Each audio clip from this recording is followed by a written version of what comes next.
Salam alaikum Zulfilaoun, bonsoir. Les élections viennent de se dérouler dans un climat d'indifférence totale. Le taux de participation, sûrement surestimé, comme à l'accoutumée, en est une preuve. Le dernier scrutin visant d'après le pouvoir à parachever le nouvel édifice de l'Algérie nouvelle et encore un fiasco total. Comme chaque fois qu'ils veulent donner un vernis démocratique au système politique autoritaire qu'ils cherchent à conforter ou à sauvegarder, les dirigeants algériens appellent à des élections dont ils promettent à longueur de discours qu'elles seront des élections libres et honnêtes.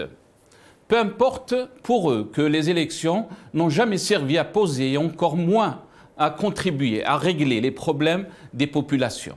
Tous ceux qui observent ou analysent objectivement la scène politique voient bien que les élections en Algérie servent plus à ajuster les avantages des clientèles et les rapports de force au sein du système qu'à créer des institutions capables de répondre aux aspirations des citoyennes et des citoyens.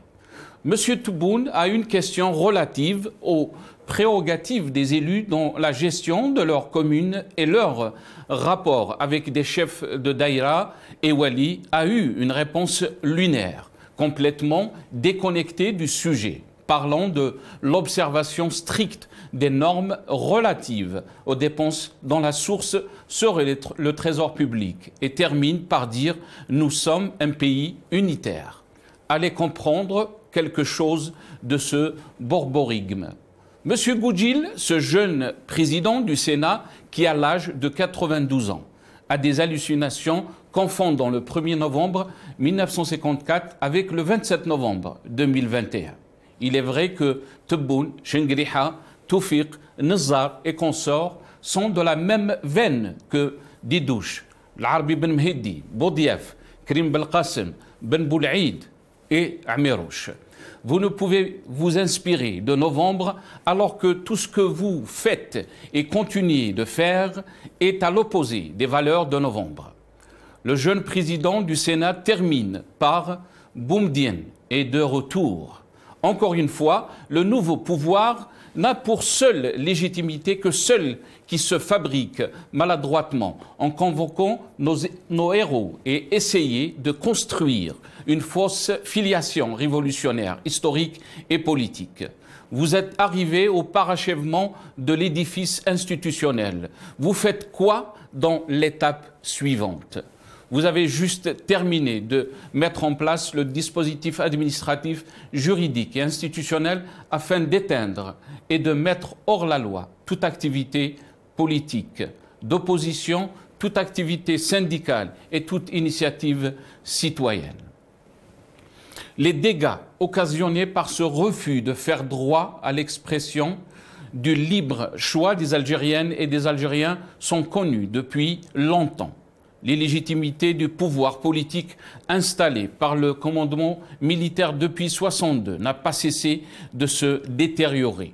La gestion des ressources du pays par des institutions sans représentativité a favorisé la prédation et la corruption au profit de petits groupes constitués autour des dirigeants, alors que les larges couches populaires sont en difficulté et de plus en plus marginalisées. La jeunesse algérienne n'avait ainsi d'autre choix que l'émeute ou la fuite vers l'étranger. Le soulèvement du peuple algérien à partir de février 2019 a mis à nu ce système en montrant que derrière les discours et les constitutions d'apparence démocratique, il y a des institutions contrôlées par le pouvoir. C'est pourquoi le peuple clame partout dans le pays, depuis février 2019, qu'il rejette ce système politique militarisé et veut un État de droit, démocratique et social. Alors que les dirigeants du système persistent dans le déni de la réalité et présentent même la répression et les arrestations arbitraires comme une défense des libertés et de la stabilité du pays. Le peuple ne cesse de montrer qu'il sait ce que doivent être les élections libres et honnêtes. Les Algériennes et les Algériens savent que la liberté des élections exige le respect des libertés démocratiques et que leur honnêteté ne peut être assurée que s'ils participent à leur organisation en éliminant les mécanismes de contrôle et de manipulation qui les pervertissent. C'est pourquoi le peuple a décidé de recourir au boycott d'élections organisées par un système qu'il rejette. La liberté des élections ne se décrète pas, elle se vérifie sur le terrain, c'est-à-dire dans la pratique politique. Elle peut ou doit être garantie par des règles de droit, notamment constitutionnelles, mais elle doit aussi être exercée par toutes les forces politiques librement constituées par les populations. All right, again. تحت الرعاية السامية لفخامة الشعب. كيفاش حبيتني نفوطي والحكومة انتوما دستور انتوما حسبتونا ماشي فاهمين. التخريب انتوما والتصوير انتوما بعتوا البلاد يا الخاينين. كيفاش حبيتني نفوطي والولاية انتوما الصندوق انتوما حسبتونا ماشي فاهمين. المرفوضة انتوما ورا المضادة انتوما بعتوا البلاد يا الخاينين. ايه وغملوا الكراسة فاحت الفراسة السيستم ديجاجو. ايه وغملوا الكراسة فاحت الفراسة السيستم ديجاجو. ايه وغملوا الكراسة فاحت الفراسة السيستم ديجاجو. غملوا الكراسة فاحت الفراسة السيستم ديجاجو.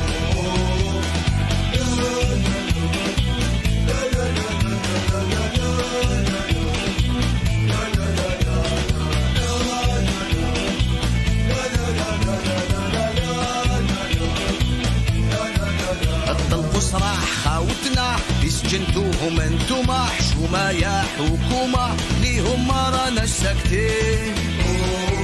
الطلب صراح العدالة الثقافة والصحافة هادو مطالبنا الأولين. ايه وغملوا الكراسة فاحت البلاصة السيستم ديجاجو.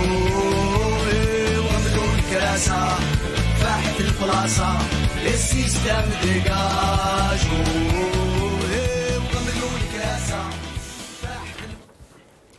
Algérie, dernières élections du système et après.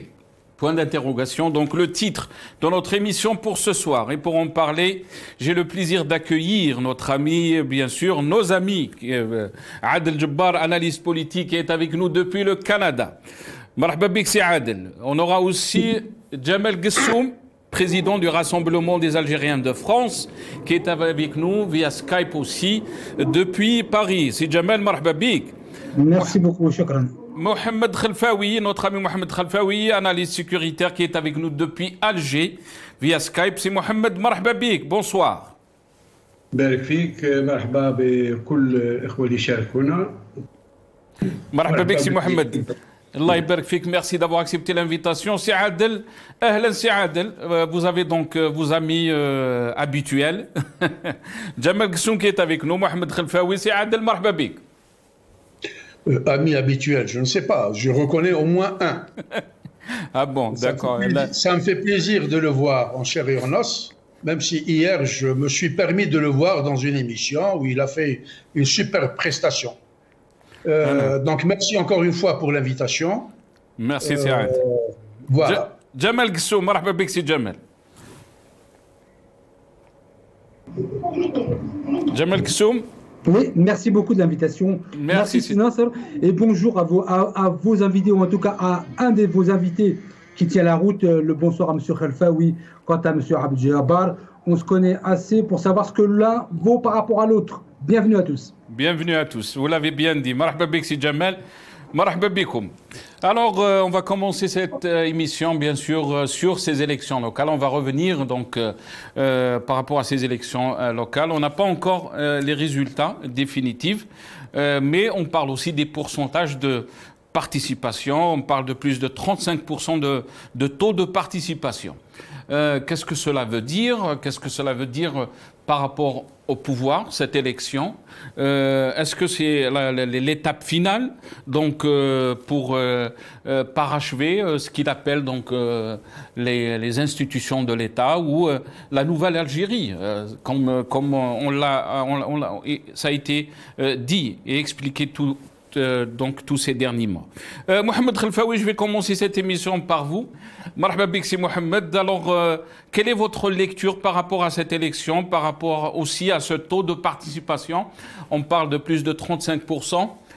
C'est Mohamed Khelfaoui. Marhaba bik.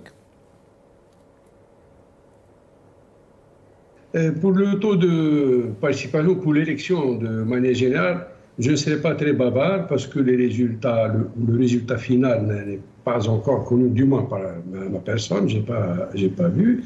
Sauf que des remarques préliminaires s'imposent à moi. Là, on ne peut pas parler d'élections comme on le souhaite, comme on le souhaitait, comme on le souhaite toujours, compte tenu du caractère de cette l'ANI, l'autorité entre guillemets indépendante, elle ne le sera jamais tant qu'elle fait du politique, tant qu'elle fait des appels, tant qu'elle s'initie dans l'activité elle-même, alors qu'elle est normalement tout à fait technique, c'est-à-dire elle s'occupe de l'élection, du processus de l'élection de bout en bout. Des appels, bon, comme maintenant je vois sur l'image le président de l'ANI. Non, c'est un personnage technique normalement, c'est ainsi que ça doit être. Ça c'est d'une part, voilà, des déclarations, etc. On n'attend pas de tout ça. Et d'autre part, on a posé la question au président de la République au moment où après qu'il ait voté. Et bon, pour lui permettre de se rattraper d'une déclaration, corriger une déclaration qu'il a faite un peu avant, dans des législatives. À quoi vous attendez par rapport au taux de participation? Bon, il n'a pas cherché d'ailleurs à se corriger ou à corriger ce qui a révolté les gens. Et il s'est contenté, ou là, il est allé jusqu'à dire que les autres épreuves d'élection ne sont pas ou n'intéressent pas le citoyen, du moins de manière directe. Et donc, je m'attends à un taux plus élevé cette fois-ci. C'est comme s'il donne des directives à l'ANI, cette fois-ci, donner un taux supérieur ou donner un taux acceptable. Vous voyez, donc, il a cette habitude de faire, lorsqu'il intervient, par exemple, sur les jugements ou l'arrestation des gens, il leur met l'étiquette directement de ceci ou cela, c'est-à-dire amener la justice à prendre comme minimum ce qu'il demande. C'est-à-dire, ce n'est pas des prisonniers d'opinion, ce n'est pas des... Enfin... Vous savez tout le monde. On va écouter Mohamed Chorfi, Mohamed Khelfaoui. Donc vous avez parlé de l'ANI. Il est président de l'autorité nationale indépendante des élections, ce que vous avez appelé donc l'ANI. Mohamed Chorfi, on l'écoute donc par rapport au taux de participation à cette élection. Et bien sûr, la question se pose. Comment on est arrivé à ce taux de participation? On écoute Mohamed Chorfi. الاقتراع عندنا عدد الناخبين وصل 8,517,919 بنسبة المشاركة 35.97%.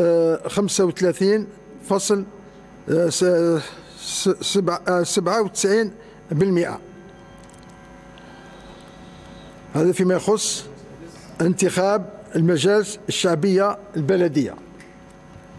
فيما يخص انتخاب المجالس الشعبية الولائية عندنا عدد الناخبين 8,145,226 ونسبة المشاركة فيما يخص المجالس الشعبية الولائية هي 34.39%. النسبة الوطنية عند غلق الاقتراع عندنا عدد الناخبين وصل 8,517,919 بنسبة المشاركة 35.97%.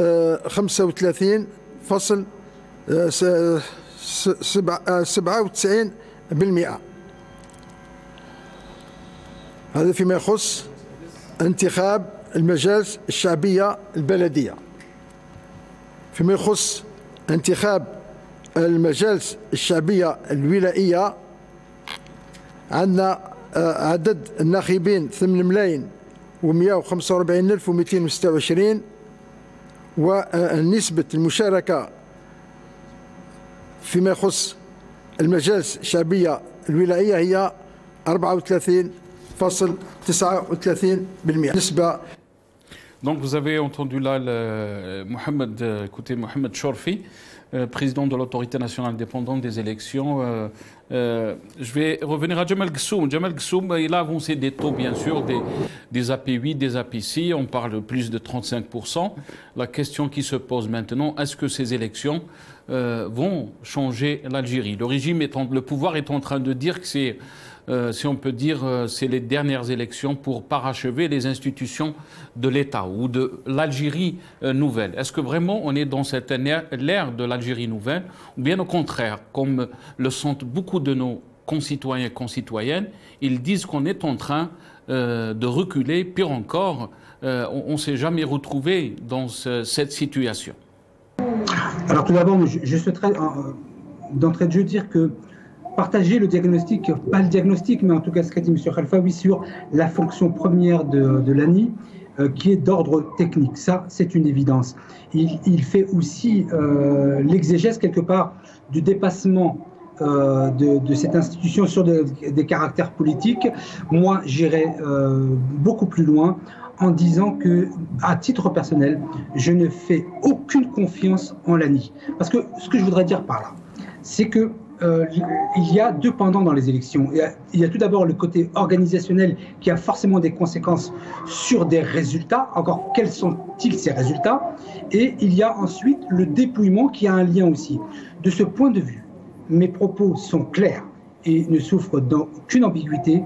Je ne fais absolument aucune confiance en ces élections tant que des institutions dites indépendantes seront dirigées par des personnes qui dépassent. Je vais vous donner un exemple bien concret de ce qui a pu se passer en France par rapport à l'ANI. J'imagine en Algérie le caractère multiplié puissance 1000. Il y avait des élections, vous le savez, c'est en juin 2021, et le responsable, ou en tout cas le responsable de l'ANI à Strasbourg, 3 jours avant les élections, il avait lu la lecture du code électoral complètement étonnamment. 3 jours avant, il avait retiré toutes les affiches de tous les candidats au sein du consulat en disant que le code prévoit qu'on ne peut plus faire campagne 3 jours avant. Voilà la lecture qu'il en avait eue et qui avait été appuyée par le coordinateur de l'ANI de Paris. Autant vous dire que si je devais faire confiance en l'ANI dans ces élections, autant faire confiance en un pédophile quant à l'éducation d'un enfant. Les choses sont pour moi tout à fait claires. Autant parce que c'était aussi votre... Est-ce qu'on peut parler, Jamal Ghassoum, seulement de ces élections ou toutes les élections qui ont été organisées depuis 2019? Alors, vous savez, moi je ne juge ni par contumace, ni de manière rétroactive. Je ne juge que sur ce que je sais. Je le dis et je le répète, les élections législatives en France, en tout cas, en juin 2021, le scrutin a été sincère, l'organisation complètement catastrophique. Sur les élections précédentes, on sait ce que c'était durant Bouteflika, Allah yarhamou. Là, visiblement, le président de la République ne sait pas quoi faire, finalement, qu'à nommer des gens à la tête d'institutions, des gens non seulement incompétents, pire encore, avec une volonté de faire une espèce de contre-révolution. Je m'explique par là. Mais il y a quelques mois, Jamal Gessoum, vous étiez avec moi, vous étiez en train de me dire qu'il fallait laisser le temps à Abdelmadjid Tebboune, qu'il a une bonne intention pour changer donc les choses. Et vous êtes en train de dire le contraire de ce que vous désirez. Non, je ne dis pas le contraire. Vous savez, moi, j'évalue, je ne juge pas, il n'y a que Dieu qui juge, j'évalue sur l'instant T, sur des actions précises. Vous parlez des élections locales aujourd'hui et celles qui se sont passées. Je continue à maintenir et à dire que le président de la République a de bonnes intentions, mais les intentions ne suffisent pas. Si le président de la République nomme à des postes importants des incompétents, il en est le premier. Je suis absolument désolé. Quelle que soit l'intention qu'il a. Alors, il a autour de lui des conseils tout à fait incroyables. Il a un exemple sur l'ignominie de la chose, sur la question des élections. Il y a dans la direction de l'ANI une personne qui devra être convoquée en justice dans pas très longtemps, qui avait mouillé avec une affaire. Quelqu'un qui a de l'ANI, jusqu'à aujourd'hui, comment pouvez-vous faire confiance en cette institution? Mais la responsabilité politique, soyons clairs, c'est pas parce que le président de la République a une intention, et je continue à le dire, qu'il n'est pas responsable de ses actes. Il nomme des gens responsables à la conséquence de ces élections. Vous êtes en train de dire, Jamal Gessoum, qu'il n'est pas responsable de ses actes. Il est responsable. Il est responsable, pardon. C'est le contraire. Parce qu'il y a eu une coupure, je vous ai mal entendu. Restez avec nous, Jamal Gessoum. Il est tout à fait responsable. Très bien. Restez avec nous, Jamal Gessoum. On va donner la parole à notre ami Adel Djebbar. Mais avant de vous donner la parole à Adel Djebbar, on va écouter juste ce qu'a déclaré Bengrina par rapport à ces élections. Comment il les a qualifiées aussi. On écoute Bengrina. كما قلت الصباح في تصريحي بأن احنا ماناش فرحانين ولكن راضيين لأننا ماناش فرحانين لأننا ماناش في الشيء اللي طلبوا الديمقراطيات حتى الأفريقية مش يعني الأوروبية أو العريقة. كي نقول ماناش فرحانين نقول للبارح بارون من البارونات هددني أنا شخصيا بأنه راح يسقط لي القائمة في ولاية من ولايات الهضاب العليا وكما قال وبلغت أنا شخصيا السلطة المستقلة وقالوا لي أمر مستبعد وقال بأن السلطة الولائية تحت صرفي بكل أسف وقال بأني قريت التقرير اللي دارته السلطة هو لا محل له. والبارح بالأسف يجينا شخص يعني بعد ما طبع المطبوعات نتاعو بعد ما عزم الناس بعد ما قنع الناس يقولوا له أنت متابعة قضائيا يجب أن تحذف من القائمة ولا تسقط قائمة حركة البناء الوطني بعد ما سقطونا بنفس بلدية هذا الشخص 8 أشخاص ثم سقطوا ما زال تدري بأن هناك كما قلت أنا بأن ربما أسوأ انتخابات من حيث التنظيم. Adel Djebbar, je sais que vous n'êtes pas content, je vous donne toujours la parole après les déclarations de Bengrina, mais apparemment Bengrina n'est pas content de ces élections, Adel Djebbar. Et moi je ne suis pas content de lui du tout. Parce que ce monsieur-là qui dénonce la fraude, on est habitué à ce genre de litanie depuis la nuit des temps. Il participe parce que c'est des lièvres qui se font siffler par qui on sait. Ils reçoivent des instructions, on les oblige à participer et puis à commencer à dénoncer les fraudes, les vols, les détournements de voix, etc. Eux-mêmes ne sont pas des victimes, ce sont les complices de cette immense hamla, comme l'appelle Chab Al-Jazer. Chab Al-Jazer, c'est une errance. Ça, c'est comme des animaux non vaccinés, enragés et qu'on lâche dans les 4 directions du village. Ils aboient et puis le soir, ils rentrent. Donc, Bengrina, c'est la même chose. Moi, je l'ai dit la dernière fois, des gens de cette espèce-là qui ont une chance inouïe de se faire médiatiser par des télévisions égaux dans un pays où l'intelligence est confisquée, où les gens qui réfléchissent sont réprimés, opprimés et qui donnent la chance à des individus de cette qualité-là, qui, sous d'autres cieux, auraient été dans le 10e sous-sol de la hiérarchie sociale. On n'entendra jamais parler d'un Bengrina ici au Canada ou aux États-Unis. C'est le client parfait du régime et de ceux qui l'ont fabriqué et on les connaît. En l'occurrence, la police politique. Maintenant, pour revenir à ce président de l'ANIE, je ne sais pas comment il s'appelle, il est venu, il a débité des chiffres mortels, toxiques, faux et démagogiques qui lui ont été soufflés par la police politique. C'est elle qui décide de tout, c'est elle qui donne les résultats, c'est elle qui fixe le cap, c'est elle qui fixe les agendas, les priorités, etc. Et donc, pour nous, ce n'est pas du tout un événement. Dans leur tête, ils sont en train de se dire, nous allons encore tremper les Algériens. Les Algériens ont prononcé un divorce irréversible, inconciliable et sans appel avec ce régime-là. Les Algériens ne croient plus. Demain, s'il y aura un Coran qui va être présenté par Tebboune, etc., et il va nous donner la liste de son équipe nationale en ramenant des prophètes du paradis, personne ne l'écoutera. Ces gens sont dans le mensonge, dans la fraude totale. Ils ne jouissent d'aucune confiance de la part du peuple algérien. N'a-t-on pas vu hier, à l'heure du clocher, à l'heure du laitier, des jeunes en survêtement de taille sportive courir à marche, courir en trot pour aller vers des bureaux. Moi, si c'était à la banque pour aller retirer de l'argent, on n'aura pas autant de monde à 7 h du matin devant des bureaux. Ils n'iront pas, même si la banque distribue gratuitement de l'argent. Et c'est les mêmes qui courent d'un bureau à un autre. Ce qui me fait très mal, c'est que le nidam, le fest, le mafel, le qatl, le mouchrem, il a volé le pays, il a volé le peuple, il a volé le pétrole, il a volé les banques. Et aujourd'hui, il se permet de voler des voix. Les voix, c'est-à-dire, ils n'ont pas de limite.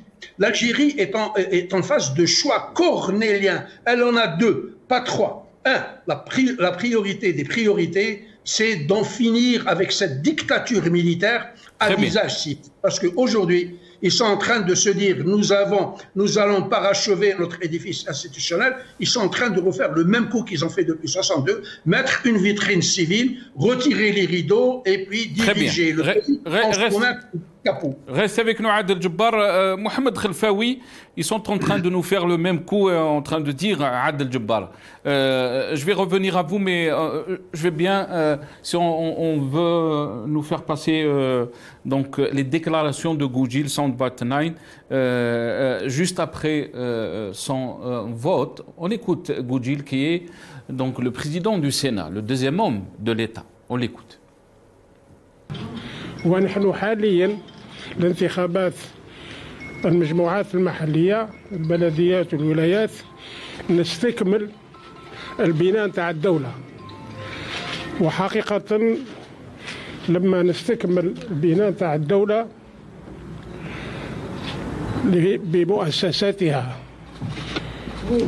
أيضا أنا دائما ذكر أن نوفمبر يعود، وحقيقة نوفمبر يعود، ونضيف لهذا أيضا أن بومدين يعود. Alors, Mohamed Khelfaoui, quelle est votre impression, quelle est votre lecture par rapport à ces déclarations? Novembre Yaoud, Boumedine Yaoud, novembre est de retour, Boumedine est de retour, mais aussi, quand on entend des déclarations comme quoi ces élections, c'est la phase finale, si on peut dire, donc, de ce parachèvement des institutions de l'État, ou de l'État, depuis 62. C'est-à-dire que la première image ou la première réflexion qui me vient à l'esprit, c'est sur le parachèvement des institutions de l'État. Pour ce qui se dit, pour ce qui se fait, on a l'impression que le propriétaire d'une maison a meublé ses chambres et a oublié de renforcer les fondations. Parce que l'État, c'est d'abord... La base de l'État, la base éthique de l'État, c'est le peuple d'abord. Donc, lorsqu'on ne s'intéresse pas au peuple, c'est aux fondations, et je vais dire le terme plus exact, les fondements de l'État, on ne peut pas parler du reste. C'est-à-dire que vous avez un enfant malade et vous l'habillez bien. Est-ce que vous allez avancer avec ça? Non. Évidemment. Mais venant de chez Salah Boujil, je vous dis tout de suite, moi personnellement, Moujahidine, les gens qui ont participé à nous libérer, j'ai un respect. Mais on ne parle pas, c'est Mohamed Khelfaoui, on ne parle pas du passé de Mohamed, de M. Boujil. ماناش نهضروا على الباسي تاعو on parle de يعني d'un pays, on parle de l'avenir d'un pays, on parle de l'avenir de tout un peuple, des aspirations de 70% يعني de ce peuple et c'est une يعني c'est de la jeunesse, c'est la jeunesse qui où on va revenir sur les déclarations de Tebboune qui parlent de cette jeunesse. تفضل سي محمد. Non, ce que vous ne m'avez pas laissé continuer. Mais pour être clair, en tant que personne, vu son passé révolutionnaire, nous, on respecte ces gens-là.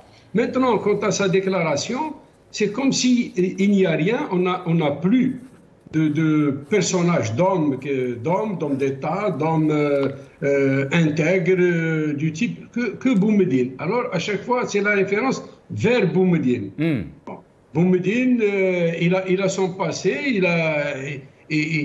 il a été certainement chef d'état-major de l'ALN d'abord, avant d'être le ministre de la Défense de l'ANP. Mais il a aussi certaines choses qui n'ont pas été agréables. Sa manière d'arriver jusque là où il est arrivé, avec tous mes respects pour le président de l'ARMO, avec ces 3 révolutions qui n'ont pas réussi, l'industrie industrialisante, malheureusement, elles n'ont pas réussi. Nous avons cru en ça. Et le premier coup d'État, c'est Mohamed Khelfaoui, était sous son ordre. Non. Le premier coup d'État qu'a connu l'Algérie, c'était sous son ordre. Oui, vous m'avez compris. La manière dont il est arrivé, aussi bien en 62 qu'en 65. Les deux. Vous avez éliminé une partie. Mais par la suite, nous avons cru avec les plans quinquennaux, triennaux, etc. Nous avons cru, le personnage a pu se rattraper.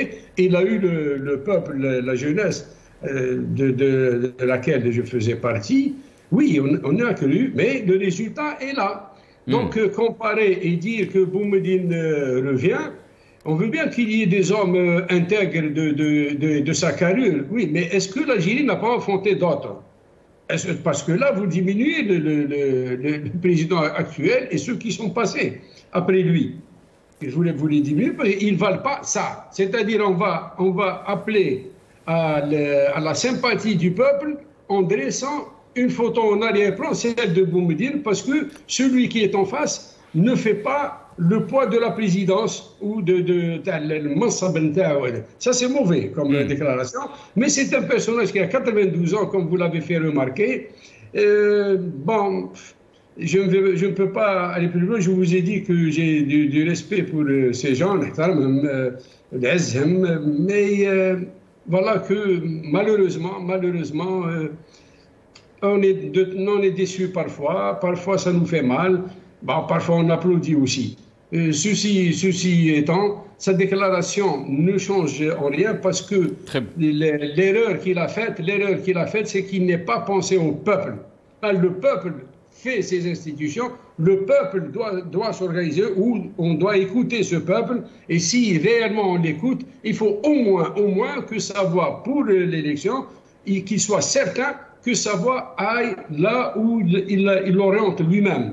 Ce désir de participer, ce désir de prendre part aux événements qui déterminent la suite au moins administrative, pour ne pas dire politique et administrative de son pays, au moins qu'elle soit respectée, celle-là. Très bien. Reste avec nous, Mohamed Khelfaoui.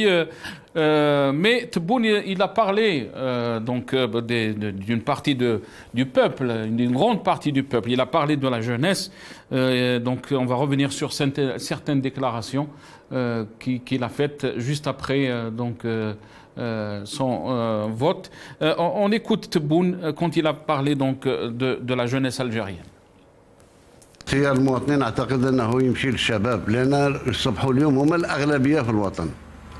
ولما نشوف العدد الهائل تاع متخرجي الجامعات ما بقالاش اليوم باش نختار انسان اللي مستواه يعني مستوى تعليمي بسيط جدا باش يسير امه مثقفه في أغلبيتها أولا. ثانيا ولا واحد زاد عنده تجربة. يعني باش نخرجوا من هذه الحلقة المفرغة قال باش نعينوا لازم يكون عنده تجربة، ولكن باش يكون عنده تجربة لازم تعينوا باش ياخذ تجربة. إذن واعتقد أن تكون لهم تجربة في أقصر زمن، أقصر مدة، لأن عندهم مؤهلات لاستيعاب القوانين واستيعاب قوانين التسيير وقوانين التنظيم. سير المواطنين. Donc ça c'était Tebboune. Djemal Ghessoum, il a mis en valeur la jeunesse algérienne. Il a bien sûr parlé de cette jeunesse, de la valeur de cette jeunesse. Comment vous avez trouvé ces déclarations, Djemal Ghessoum? Écoutez, ce sont des paroles sensées. Non, je veux dire que quand on est dans l'analyse, je dirais, nuancée des choses. Tout ne peut pas être noir, tout ne peut pas être blanc. Sans parler de M. Hubert Lulu, je ne suis pas dans l'analyse en orthologie appliquée. Moi, je prends les choses telles qu'elles sont. Le président de la République a dit des choses qui étaient sensées, objectives. Ensuite, le plus intéressant à évaluer, c'est ce qu'il va en faire, puisque des déclarations de fait qui sont censées ne suffisent pas. Donc, il faut, à un moment donné, il faut passer à l'action et faire en sorte que cette jeunesse puisse véritablement prendre sa place. Mais nous sommes là vraiment dans des discours qui ne trouvent pas de pont ou de lien avec le terrain. Moi, c'est ce qui me désole un peu.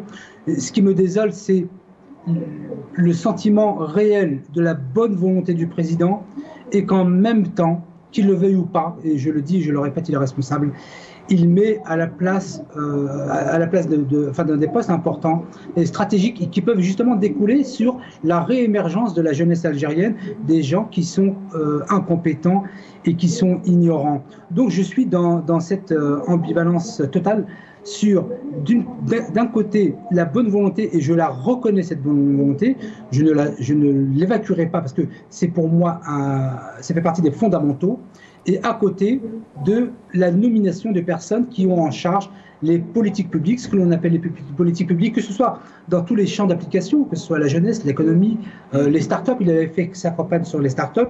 Voilà, donc je suis un petit peu perdu, je dirais, entre sa bonne volonté, ses propos sensés, ce que vous venez de diffuser, et la réalité de terrain.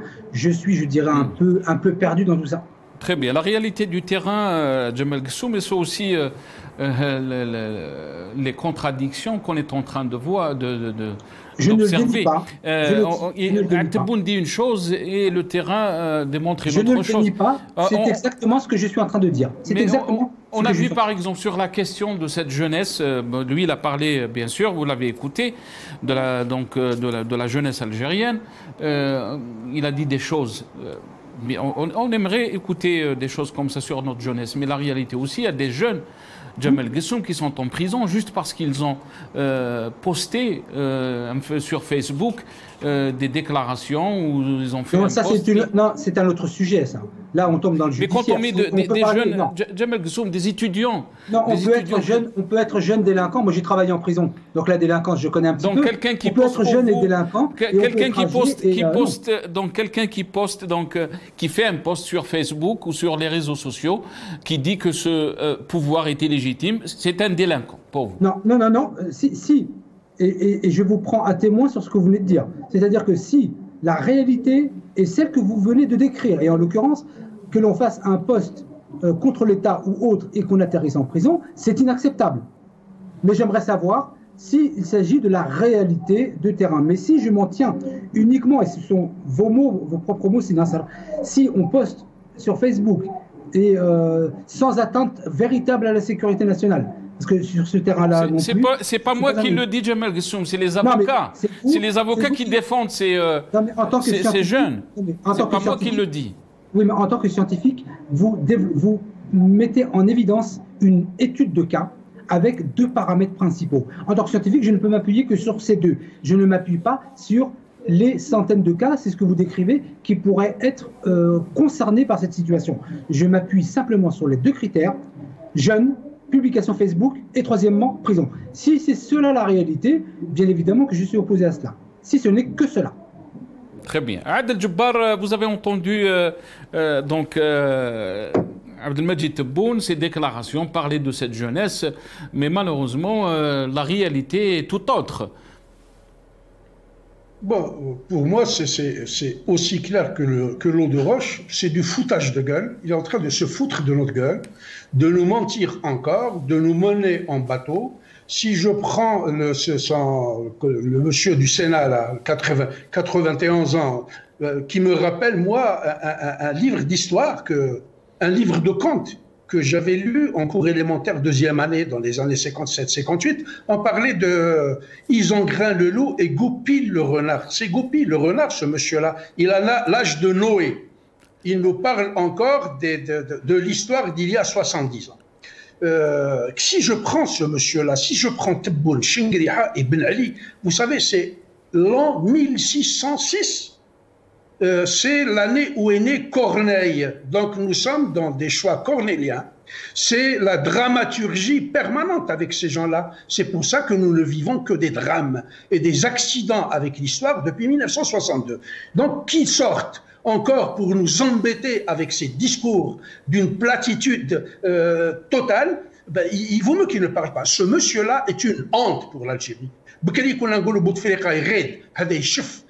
Il fait de la peine parce que la grande Algérie est terrassée par ce monsieur-là qui n'a absolument aucune envergure d'un homme d'État.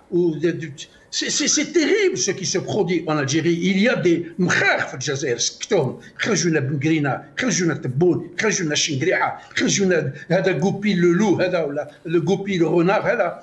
Moi, je suis exaspéré par ces gens-là. Maintenant, il y a une chose, je vais revenir à votre invité sur le plateau. Il faut être juste, il faut être droit dans ses votes, il ne faut pas être ambivalent. Vous êtes avec la dictature, avec la police politique, ou vous êtes avec le peuple. Vous ne pouvez pas être assis entre deux choses. Maintenant, vous êtes en train de dire Tebboune est extraordinaire, mais le personnel aux alentours, c'est-à-dire les boys qui sont aux alentours, qui le servent, ne valent rien, ils sont incompétents. C'est encore une fois la preuve que vous êtes en train de chercher du travail et vous dites je suis un homme compétent, donc je peux offrir mes services. Voilà ce que c'est Adel, parce que je dois lui donner le droit. Jamal Gissoum, vous avez entendu Adel, tafadal c'est Jamal. Comme ça, vous n'allez pas me dire je ne vous ai pas donné le temps qu'il faut pour... Merci Sinasser pour votre justesse. Évidemment, monsieur me qualifie de demandeur d'emploi. Il est probablement au Canada. Moi, vous savez, je suis installé, j'ai mes sociétés, je vis très bien. Je n'ai pas besoin de l'État. Ensuite, vous dites, ce monsieur dit il faut être juste. Alors, pour une personne, j'ai l'impression que si un avion tombe dans le monde, c'est sur les chaussures de monsieur Reluberlu. Et donc, tout est noir, c'est quand même assez incroyable. Sur la question, toujours avec ces Tawfiq, Chengreha, Tebboune, c'est toujours le même discours. Et permettez-moi de vous dire, de la manière la plus claire qui soit, que je préfère avoir affaire à M. Chengreha, à M. Tebboune, même au général Tawfiq, qu'à des gens qui ne sont pas dans l'analyse politique, qui sont dans le jugement et qui ne savent pas nuancer. Pour moi, de par mon expérience professionnelle, ça fait 32 ans que je travaille dans ce domaine, je dis simplement que quand on est incapable de nuances et que tout est noir, c'est qu'il y a des problèmes d'ordre psychanalytique. Je le dis par expérience professionnelle, tout ne peut pas être tout blanc et tout ne peut pas être tout noir. Il n'y a pas, quand je parle d'ambivalence, je dis que je pose deux éléments qui sont en opposition. Je les mets en évidence de manière très claire en disant, très simplement, je crois en la bonne volonté de l'un, mais je suis au regret de constater que sur le terrain... Mais Jamal Gissoum, la question qui est peut-être légitime à se poser, qu'est-ce qu'il est en train de changer en Algérie pour dire que l'Algérie est en train de changer pour le meilleur? Alors, par rapport à ça, sinon, merci pour cette question judicieuse. C'est pour ça que Adel peut-être est en train d'analyser la situation de... Vous savez, je suis chercheur en sciences sociales. Mon travail depuis 30 ans, c'est de mettre en place des solutions innovantes et je ne cherche pas de travail, je n'en ai pas besoin, j'ai assez de travail ici en France. C'est de mettre en place des solutions innovantes par rapport aux phénomènes sociaux que nous retrouvons aujourd'hui. Et c'est d'essayer d'avancer dans la résolution de ces problèmes. Par rapport à votre question, je ne faisais que traverser votre question, c'est que la question centrale qui est qu'est-ce qui a changé? Je dis simplement que d'un point de vue pragmatique, en 2 ans, un peu moins de 2 ans, le président ou tout autre essayer de mettre en place des choses, des institutions, bonnes ou mauvaises, peu importe, on peut les évaluer. Mais on ne peut pas obtenir des résultats sur un pays de 42 millions en 2 ans. Ce n'est pas possible.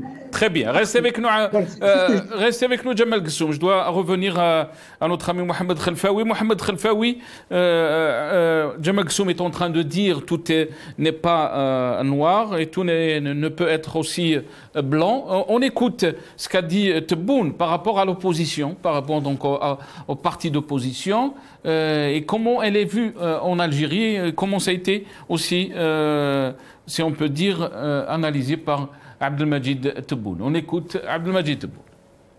نرسخ الديمقراطيه الحقه مش ديمقراطيه تاع عصابه ولا نتاع يعني خليها ديمقراطيه شعار لتمرير امور اخرى. ان شاء الله احنا وكل حال هذو اقليه ونحترموهم، يعني المعارضه محترمه. المهم اننا ما نصلش الى العنف والى امور لا تحمد عقبها، ولكن المعارضه السياسيه والفكريه Mohamed Khelfaoui, donc vous avez entendu Abdelmajid Tebboune, on respecte l'opposition, bien sûr, et on parle de pratiques démocratiques, si on peut dire ça, mais aussi, là, on se pose la question, Mohamed Khelfaoui, quand on menace des partis qui ont l'agrément de dissolution, quand on a dissous aussi l'association RAJ, qui existait depuis 1993, elle est où cette liberté, il est où cette démocratie, il est où donc cette opposition? On a même menacé le président du RCD, Mohsen Belabbas, le RCD aussi, il a été menacé, le parti de Zoubida Assoul, l'UCP aussi est menacé de dissolution. Quelle est votre lecture par rapport à ça, Mohamed Khelfaoui, par rapport à ce que vous avez entendu? Si vous me permettez, c'est Nasser, c'est Ghessoum dans sa dernière phrase, je dirais, m'a donné à sourire. Parce que je ne sais pas si c'est un lapsus révélateur ou alors c'est juste une erreur, mais je lui ai dit amicalement qu'on est en train de placer des choses ou des institutions. Alors, est-ce que ce sont des institutions qui sont des choses comme ça? C'est dans ce sens que je parle de lapsus révélateur et j'ai souri. Par contre, par rapport à ce qu'a dit le président, d'abord, au départ, lorsqu'il dit que la jeunesse est devenue la majorité. La jeunesse algérienne est majoritaire depuis, j'ai failli dire la nuit des temps, mais on va dire depuis 62. Les gens plus âgés, les jeunes, ont participé à la guerre de libération. Ils sont partis, donc ils ont laissé leurs enfants. Et automatiquement, les jeunes sont plus nombreux. Bon, le taux de natalité, etc. Je ne rentre pas de ça. Peut-être si Ghessoum, lui, sociologue, il peut dire beaucoup mieux que moi sur la question. Donc, dire qu'elle est majoritaire, c'est comme si on vient de découvrir le pneu ou la l'eau chaude. Et ensuite, ce qui me fait un peu mal, lorsqu'il dit on n'a pas exigé l'expérience.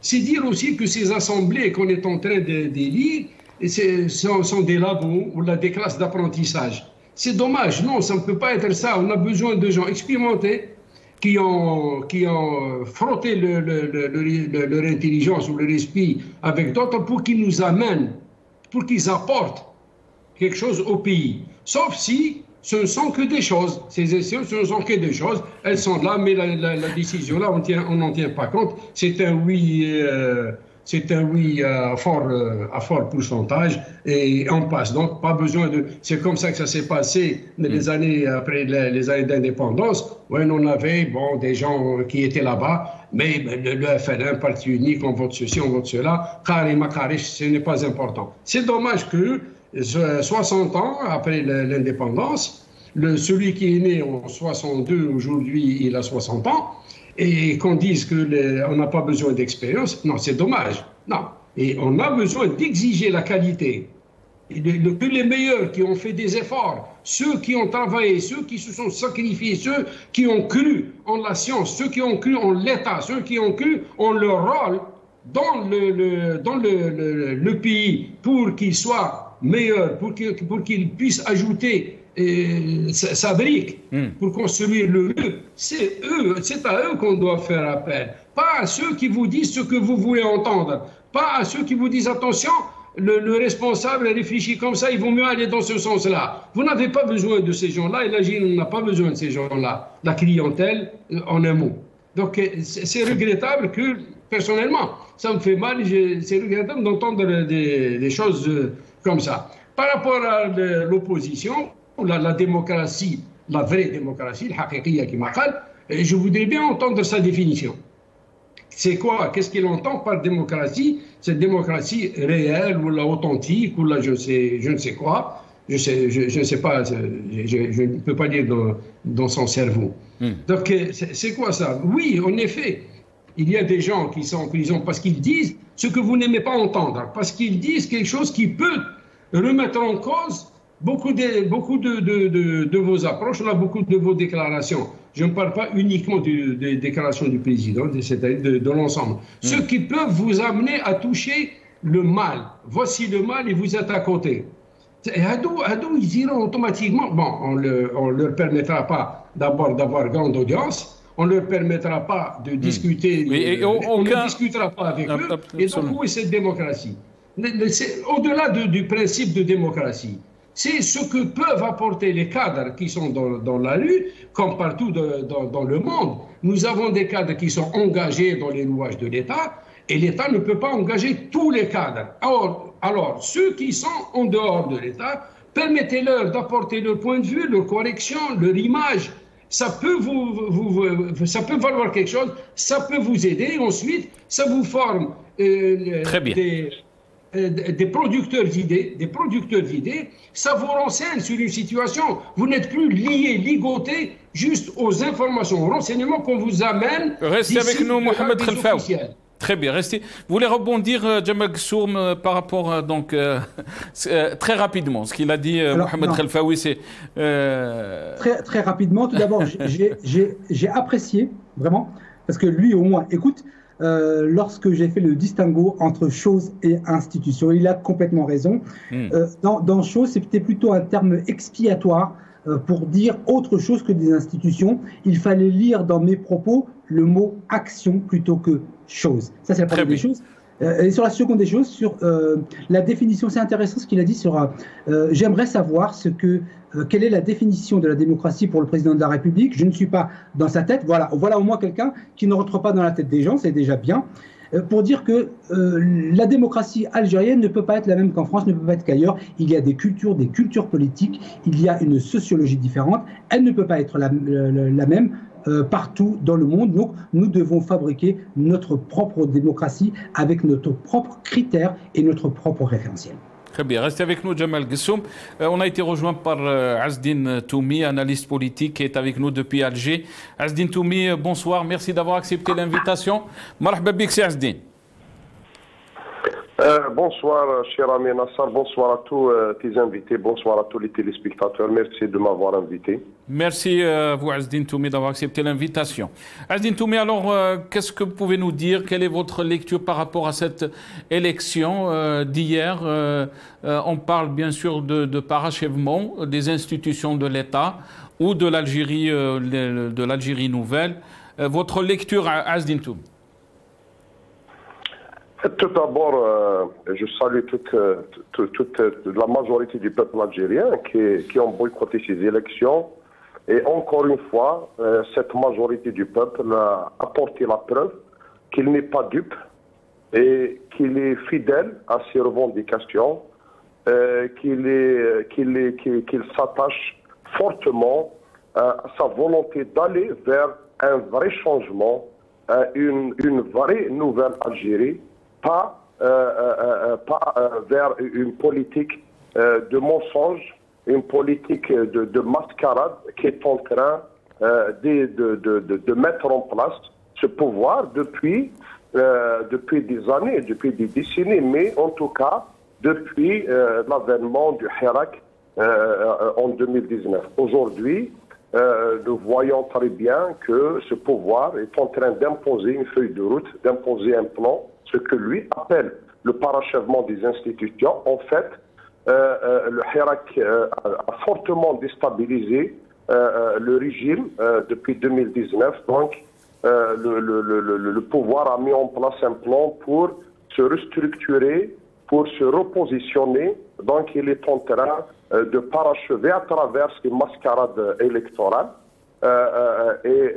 auxquelles le peuple n'a pas accordé, je ne dirais pas de l'intérêt, parce que le peuple il suit très bien ce qui se passe sur la scène politique, mais en tout cas, il n'y participe pas par conviction.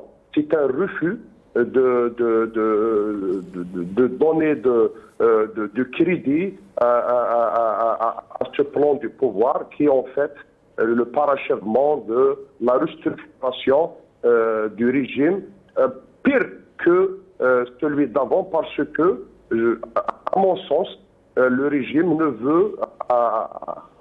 veut plus donner l'occasion au peuple algérien de sortir dans la rue ou de s'opposer à sa politique à travers non seulement ces élections, parce que ça permet quand même de ramasser ou de je ne sais pas comment dirais-je, de mettre en place tout un cercle d'opportunistes et de charlatans politiques, etc. Mais au-delà, de mettre en place une panoplie de lois qui aujourd'hui incriminise toute revendication dans la rue ou à travers des publications sur Facebook. Donc, ils veulent en quelque sorte étouffer toutes les voix qui peuvent s'opposer à lui. Et on voit très bien comment ils sont en train de mettre en danger le pays en l'engageant sur des conflits qui peuvent être dangereux pour l'Algérie, pour la stabilité de notre pays, en l'engageant sur des voies de haine et je ne sais de quoi, d'exclusion et d'emprisonnement, d'intimidation des gens qui peut aussi mettre en danger la stabilité et l'unité de notre pays. Mais tout ça, eux, tout ce qui les intéresse, c'est de rester au pouvoir, c'est de rester au pouvoir et d'exercer le pouvoir. Donc, le peuple, encore une fois, dit non à la mascarade et reste fidèle à sa volonté d'aller vers le vrai changement. Vous avez parlé, Azzdine Toumid, que le Hirak a fortement déstabilisé donc, le pouvoir ou le régime. Et d'après vous, comment? Parce qu'on est en train de voir que le régime est en train de, chaque fois qu'il part d'élection, il l'organise, donc il est dans sa logique, il est dans sa feuille de route. Comment ce pouvoir a été déstabilisé d'après vous par le Hirak? Il faut se rappeler que presque 2 gouvernements se sont retrouvés en prison, des hauts fonctionnaires, que ce soit dans les institutions civiles ou militaires, se sont retrouvés en prison, et le président était contraint, entre guillemets, pour ne pas s'y parler, c'est un autre sujet, de quitter la présidence, etc. Et puis, le Hirak a quand même donné des images d'un peuple uni, d'un peuple déterminé, d'une jeunesse extraordinaire. Et ça, ce pouvoir n'avait pas l'habitude de voir, parce que il a tout fait pour diviser, pour créer de la zizanie, pour créer de la haine entre les uns et les autres, pour que lui reste le pouvoir. Il a fait ça dans les années 90, il a fait dans d'autres circonstances. Mais cette fois-ci, toutes ces tentatives du pouvoir machiavélique pour diviser le peuple, pour essouffler cette révolution, ont échoué. Et ça parce que c'est ce qui fait peur à ce pouvoir, moi je l'ai dit plusieurs fois, ce qui fait peur au pouvoir, c'est le peuple uni, c'est les Algériens quand ils sont unis, quand ils sont là, tous ensemble, ça dérange le pouvoir. Et il prend peur quand il voit ce genre d'image. C'est pour ça que il a mis du temps pour se remettre en place. à travers plusieurs, il a travaillé sur plusieurs fronts, notamment sur le plan politique en imposant ses élections. Mais en s'attardant un petit peu sur les élections, combien d'élections avait organisé Bouteflika? Combien d'élections ont eu lieu avant Bouteflika? Mais regardez l'état du pays aujourd'hui, regardez l'Algérie, où est-ce qu'il est aujourd'hui. Et en prenant juste l'image de Goudjil qui est allé voter, cette personne qui est elle-même le symbole de l'échec, qui était là depuis, avec tous les régimes, avec tous les responsables, il était là. Combien de fois il avait mis son bulletin dans l'urne, mais le seul intérêt qu'il avait préservé, c'est son intérêt personnel et sa famille. On voit l'Algérie où est-ce qu'il est.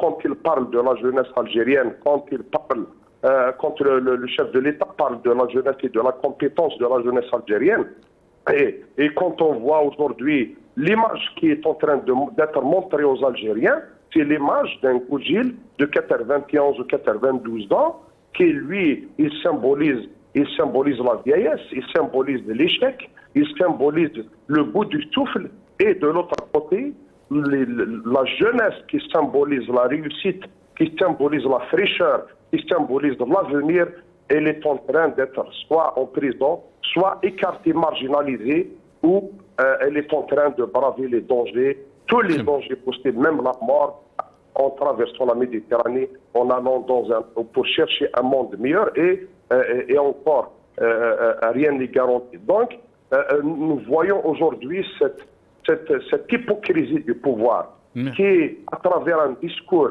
qui, soi-disant, il est d'apparence d'ouverture démocratique avec des slogans qui accrochent la nouvelle Algérie, et le parachèvement, etc. Mais quand on voit que les gens qui sont au pouvoir, qui ont des postes de responsabilité, quand on voit des chefs de parti qui, soi-disant, ils sont démocratiques, mais ils sont l'opposition du pouvoir. Ils ne s'opposent pas au pouvoir. Ils sont la création du pouvoir. Donc, ils sont dans leur rôle. Aujourd'hui, ils participent aux élections. Demain, ils critiquent les résultats. Ils critiquent l'autorité, soi-disant, indépendante. Déjà, le chef de cette autorité, qui était sous les ordres de Bouteflika, et même les ordres du frère du président Bouteflika, et qui a été nommé par un général. Et aujourd'hui, il parle d'indépendance. Je ne pense pas qu'il y ait beaucoup de gens qui accordent un quelconque crédit à cette autorité. Même les chiffres qu'ils donnent, personne n'y croit, parce que le pouvoir ne veut pas aller de l'avant. Il ne veut pas changer de nature. Il ne veut pas changer les choses. Il veut encore mentir aux Algériens. Il veut encore tromper les Algériens, et ça ne marchera pas. Aucun plan sans la participation du peuple ne réussira, et on voit très bien les dangers qui sont en train de guetter notre pays, les défis sur le plan économique, etc. Je rajoute juste ce point, cher ami Nassar, quand on voit un chef de l'État à plusieurs discours, il parle que de la misère, il parle que du lait, du pain, le mouaouzdine, etc. Comme si la misère, comme si le sous-développement, comme si la pauvreté est une fatalité pour les Algériens, comme si on est condamné à vivre dans la misère, à vivre avec le sachet de lait, avec les aides de l'État, avec la subvention de l'État. Au lieu d'aller de l'avant, au lieu de parler de l'économie, au lieu de relancer réellement l'économie à travers des investissements, donner de l'élan à cette Algérie pour aller vers le développement et se sortir de ce sous-développement. Très bien, merci à vous, Azdine Toumi, analyste politique qui a été avec nous depuis Alger. Je reviens à vous, Jamel Gessoumi. Il ne me reste pas beaucoup de temps, cher ami Ousiad El-Djebbar et Mohamed Khelfaoui. Il me reste 8 minutes exactement, et je vais les partager entre vous 3. Jamel Gessoum, vous avez entendu Azdine Toumi, il vit en Algérie, Jamel Gessoum. La réalité, elle est là, vous l'avez entendu. C'est pas voir noir ou blanc, c'est la réalité que vivent les Algériens. Non, mais la réalité sociale, nous la connaissons tous.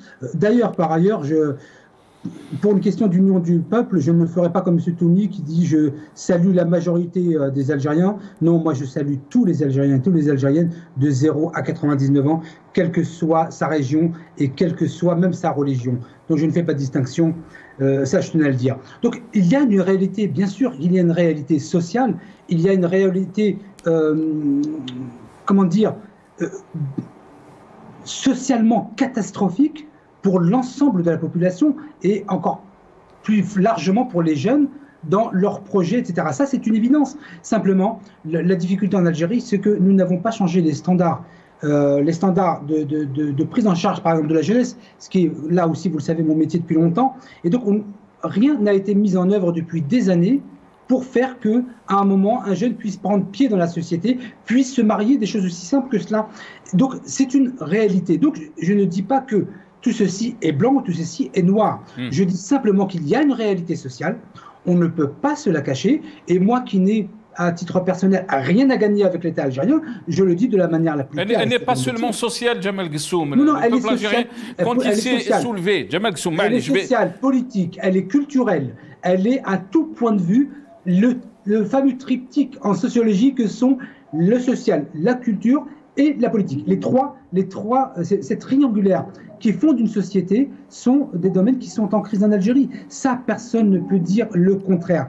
Je dis simplement que il faut avoir, je pense, quand on est responsable, quand on a un certain âge, être nuancé dans ses propos, apporter le froid et le chaud, évidemment, mais ne pas être dans le tout catégoriel où rien ne va pas, où tout est bien. Non, il faut être nuancé. C'est la fonction d'un analyste politique. Un analyste politique qui n'est pas en capacité de montrer à un moment donné quelle solution pourrait venir derrière, vaut mieux qu'il se taise. Très bien. Adel Djebbar, je vous donne la parole à Adel Djebbar, mais on écoute Tebboune aussi, quand il a parlé de prérogatives des maires. Là aussi, on voit la contradiction entre ce qu'il dit, Abdelmajid Tebboune, et la réalité. On écoute Abdelmajid Tebboune. في المؤسسات الانتخابية تاع الدولة وانتم تعرفوا أن المؤسسة القاعدية l'institution de base de l'État c'est la commune ومن بعد الولاية لكولكتيفيتي لوكال صح ما عندهمش صلاحيات قوية اليوم لأن مثل ما قلت صلاحيات تتطلب إمكانيات والإمكانيات ما هيش موجودة عندهم الإمكانيات تقريبا كلها ممركزة ضرائبيا وغيرها إن شاء الله هذا الشيء كل نراجعوه إن شاء الله في 2022 تكون مراجعة جذرية بالنسبة للجماعات المحلية إن شاء الله. Adel Djebbar, je vous laisse la parole à Adel Djebbar. Vous avez entendu Jamal Gessoum, mais aussi Abdelmajid Tebboune. Je vais essayer de vous presser un peu parce que j'aimerais aussi passer. Moi, j'ai pas eu le temps d'antenne que j'espérais. Bon, non, je vais presser tout le monde, pas vous seulement. Non, je l'écoute, je perds du temps. Je vous ramener quelque chose qui est en train de parloter pour ne rien dire. Si le contenu est absolument vide. Il n'y a rien, je n'apprends rien. Moi, si moi je ne rentre pas dans sa tête, lui il ne rentre même pas dans mes oreilles parce qu'il ne m'intéresse pas du tout. On ramène des gens pour pouvoir parler de l'Algérie, pas pour parler de soi-même et présenter à chaque fois en tant que spécialiste. C'est un grand spécialiste de rien, ce type-là. Moi, si je fais une chronologie depuis l'avènement Tebboune, en février, le peuple est sorti. Au mois de mars, Gaïd Salah a fait un coup d'État et il a ramené son gars qu'il avait caché. Il nous avait menti au mois de mars pour nous dire 102 plus le 7 et le 8. Et après, il s'est fichu de notre gueule parce que tout ce système-là n'est basé que sur le mensonge.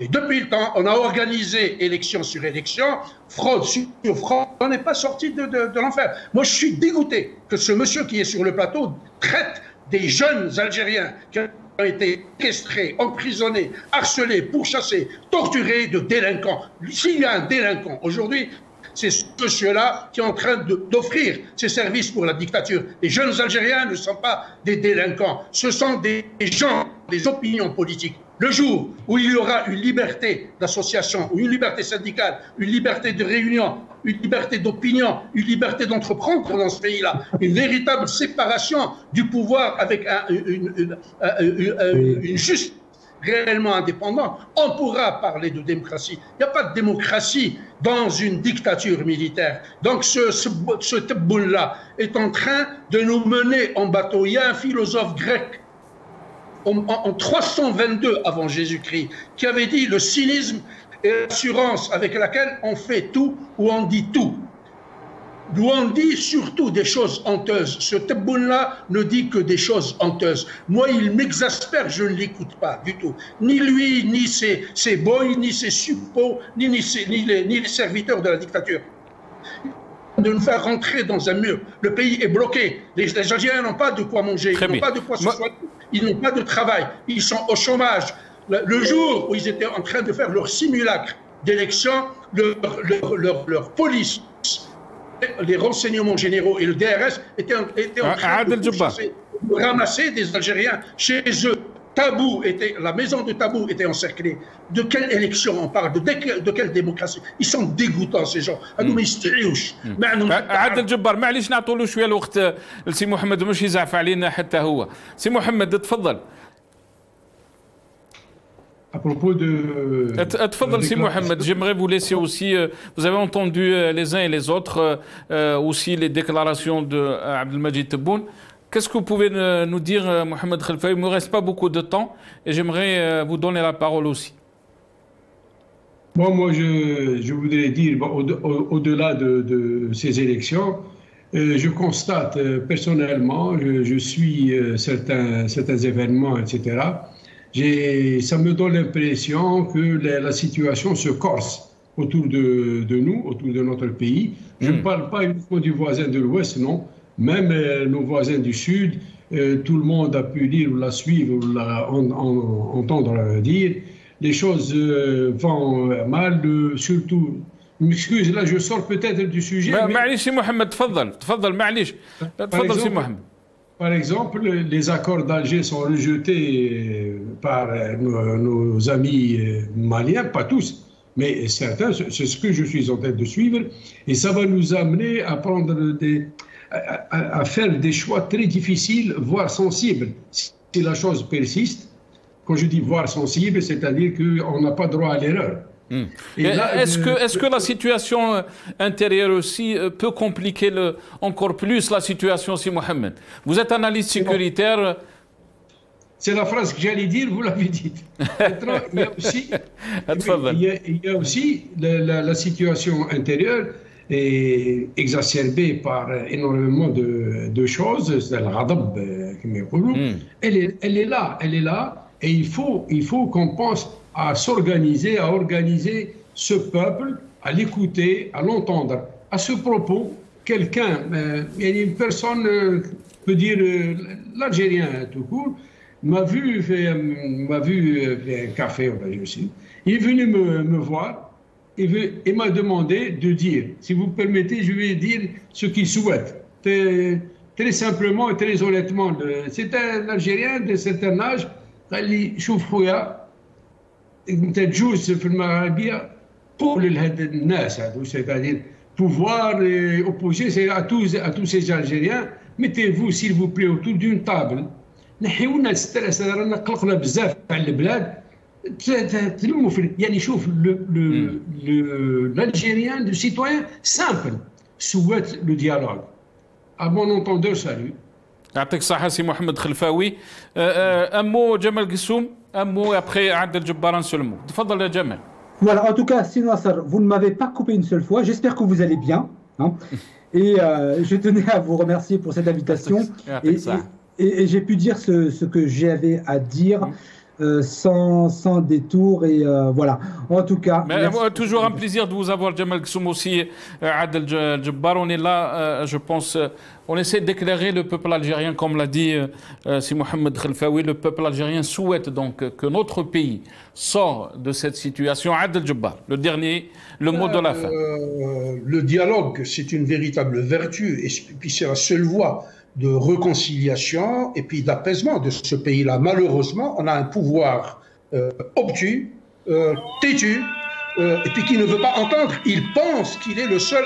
qu'il est le seul propriétaire de ce pays, qu'il est le seul capable de mener ce pays-là à bon port. Ce qui n'est pas du tout vrai. Le pays est en train de s'enfoncer. Maintenant, le dernier conseil que je donne à Gsoum, j'espère qu'il va changer d'ici là, qu'il prendra conscience qu'il est en train de dériver. Son boussole, et son radar et son sonar. Merci Adel Jabbar. Merci Adel Jabbar, merci à tous mes invités, merci à vous Adel Jabbar, analyste politique qui est avec nous depuis le Canada.